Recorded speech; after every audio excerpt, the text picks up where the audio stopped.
Hey friends, so I'm gonna try and go through the questions in my past YouTube videos and answer them in new videos. So for today's video, I'm gonna talk about consistency, which is a question asked by Joshua Mitchell.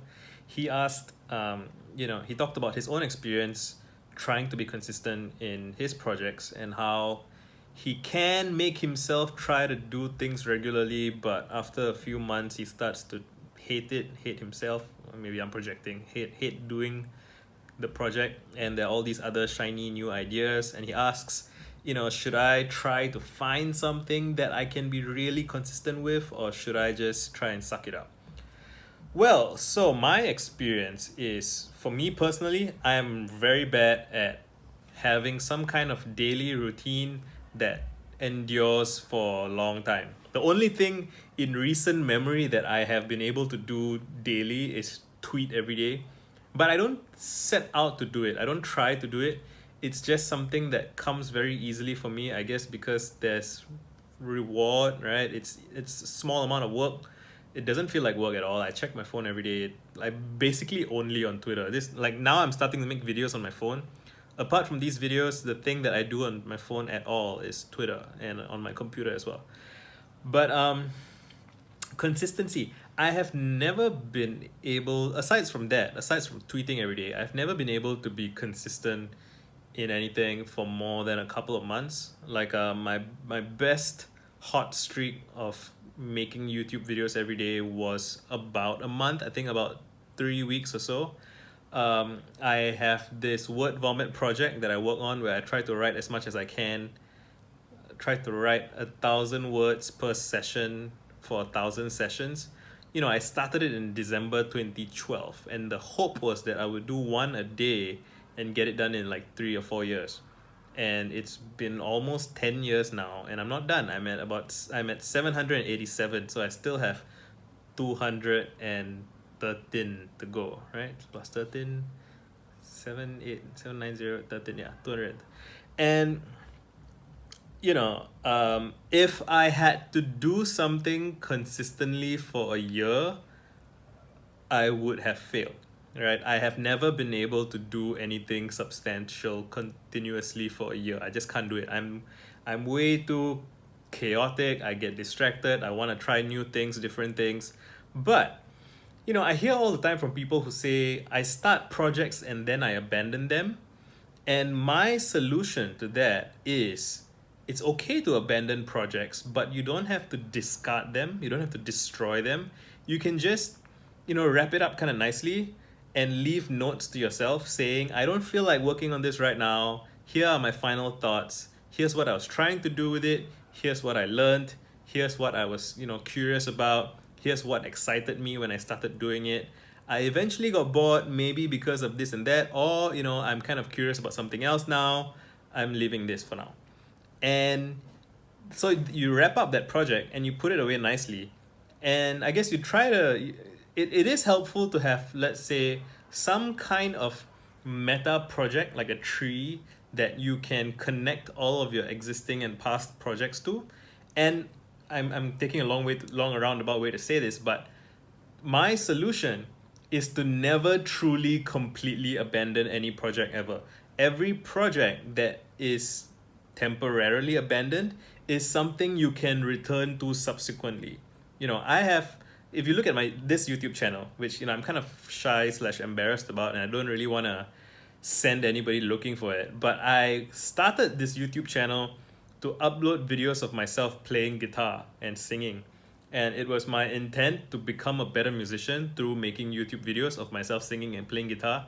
I made about 30 or so videos, and then I just kind of got bored. I plateaued, and I don't know, I didn't feel like doing it anymore, and so I stopped. I was doing other things at some point. But those videos are still there. I didn't delete them. I've marked some of them as unlisted, like the particularly, I think, bad ones. I've unlisted some of those, so you can't see them. But there's still a bunch there that are live.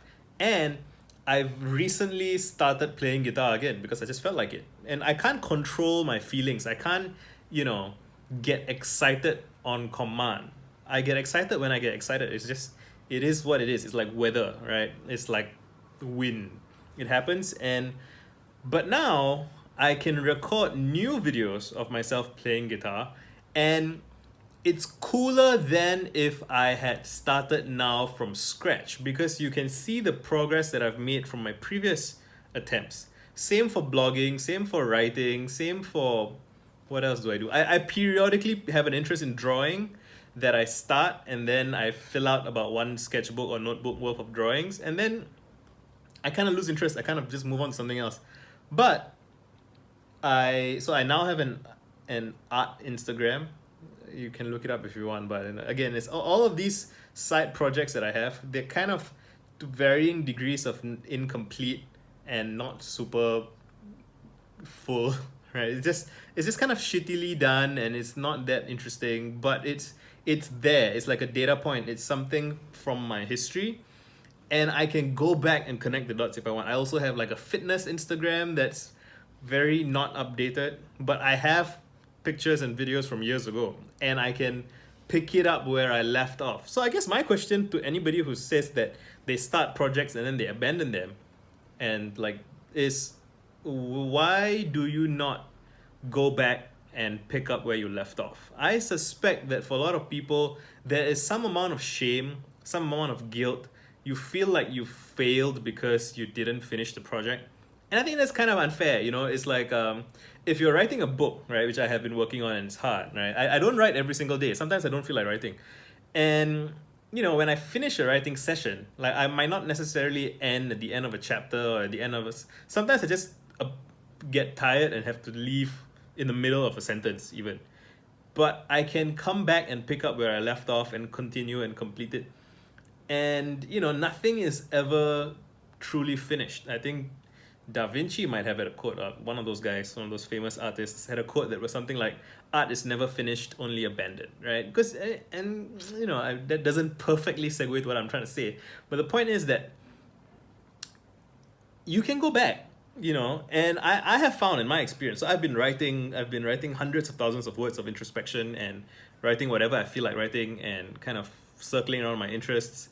I've been tweeting about whatever I feel like tweeting. I don't have a central theme. I don't have a, you know, a brand. Well, okay, I have something that has become a bit of a brand, but like, it wasn't planned. I didn't set out to do what I'm currently doing. I just wanted to do whatever I felt like doing, and I trusted that along the way there will be patterns that emerge. I think partially because I found that, you know, in the conversations that I've had with friends over the years, like there are recurring motifs. Like, you know, there are maybe about 20 to 50 conversations that I have had over and over again with dozens and dozens and dozens of people. And the older conversations inform the newer ones. Like the older experiences shape the newer ones. And connecting those dots is very satisfying. There's a sense of continuity. There's a sense that all of the things I'm working on are part of a bigger whole. And you know, I'm sure there's some other project that isn't coming to mind right now that I will be excited to revisit at some point. Like I got a bunch of notes about like movie reviews. I got a bunch of notes about book reviews. I have videos about book reviews. And it's not finished. It'll never be finished, but it's ongoing. And maybe sometimes, like the way I think about it is like, sometimes I take a break from a project and that break might be years and years, but I can always go back and continue it. And yeah, so I don't, while it's nice to do something day after day, this is my third or fourth day in a row that I'm making one of these short videos on my phone. While it's nice to go back and do it, while it's cool to do a thing every single day, I think it's satisfying to reach milestones, like for me at least, right? So I like do 100 of a thing. Like that's an ambitious milestone for anything. Make 100 pots, write 100 blog posts.